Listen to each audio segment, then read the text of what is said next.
Greetings people, I am Lucifer Seraph. This is just an extra/review thing to my Amnesia Let's Play. Firstly, I'd like to say thank you for watching, and I hope you enjoyed the LP as much as I did. Now then, the more observant among you will have noticed something odd with the endings shown in the last episode. When the cinematic had played out, you were treated to a black screen with the words, "The End." Nothing odd about that, you may think. This is the end of the game after all. But look down there. There's a small 6-character code at the bottom of the screen, a different code for each ending. These codes combine to give the following password. Now, the game doesn't have a password save system, obviously. It does, however, have a RAR file hidden within the game's program folder. It can be found at your hard drive C, Program Files, Steam, Steam Apps, Common, Amnesia the Dark Descent, and it's right down at the bottom, a RAR file called supersecret.rar. You'll have to use some kind of extraction program to view the files within, of course. I like to use WinRAR because I do live with it. When you try to extract the files contained within the folder, you'll be prompted to enter a password. Enter the password I just gave you, and you'll be granted access to what is essentially the game's extras menu. The file itself contains things like concept art, scripts, an alternate portrait of Alexander, some early gameplay footage, even a PowerPoint presentation containing the original pitch for the game back when it was called Horror Cabinet. While sorting through this mass of extras, I came across something that piqued my interest. A series of deleted diary entries by Daniel's travelling companion Herbert, recorded but never added to the final game. 17th May, 1839, early afternoon. It has come to my attention that there's been an accident. Daniel, my research assistant, has been trapped inside the burial chamber. All men are ordered to lift the massive stone hinder.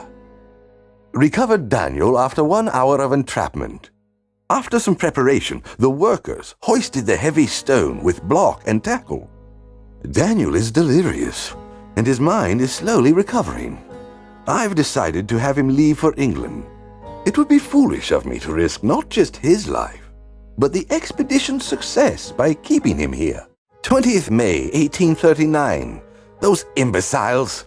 How dare they sacrifice my expedition to their superstition? The camp is in chaos, and they blame the orb. They won't get their hands on it. I shot one of them to put them in their place. It can't be helped. They are animals, all of them. They killed 4 men in the most gruesome way. Their skinless bodies torn apart. They say the desert took them. But I know murder when I see it. I have sent Abdullah to contact the French in Algiers. 22nd May, 1839. That thing is after me. It's been hunting me for days, but I keep out of its trail, so I will persevere. I can see a settlement at the edge of the desert. I'm getting closer. I can see it, but it is not me. It is Abdullah. Through his eyes I see, his mind I hear. Confined to myself, I see only death, dressed in the orb's darkest shadow. Aside from that, the folder contains loads of other stuff, and it's well worth the effort to poke through. As for the game itself, I enjoyed it, and I consider it a welcome addition to my collection of horror games.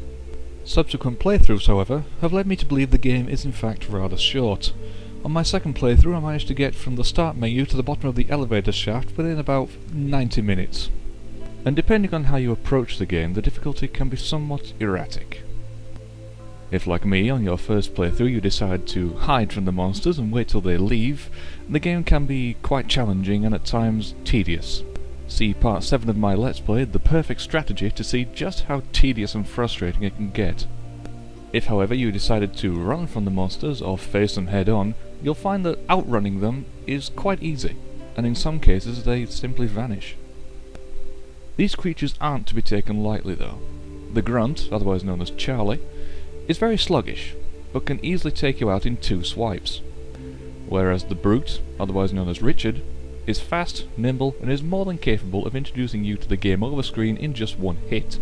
As for essentials like tinder, oil and laudanum, they are of limited quantity within the game, but I had an ample supply by the time I reached the end, and subsequent playthroughs have confirmed that there are many more scattered throughout the game.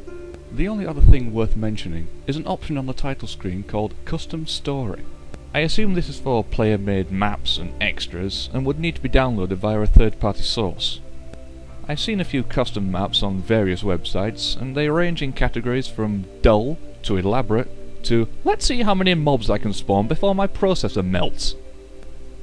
Apart from the commentary segments that take the form of floating golden microphones that contain words of wisdom from the various creators of the game itself has little in ways of replayability. I've heard rumours of DLC, but the Steam page where I downloaded the game from has little to no mention of this. In conclusion, this is a damn good game. Highly enjoyable and a must for any fans of the horror genre, or anyone who wants to overcome their nyctophobia. On that note, I'd just like to say thank you for watching. I hope to see you all again in the future, but until then, this is Lucifer Seraph, signing off.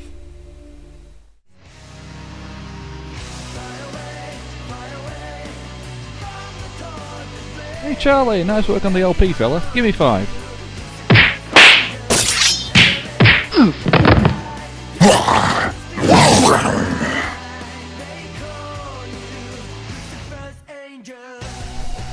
Charlie, that psychotic bastard. Richard, call 911.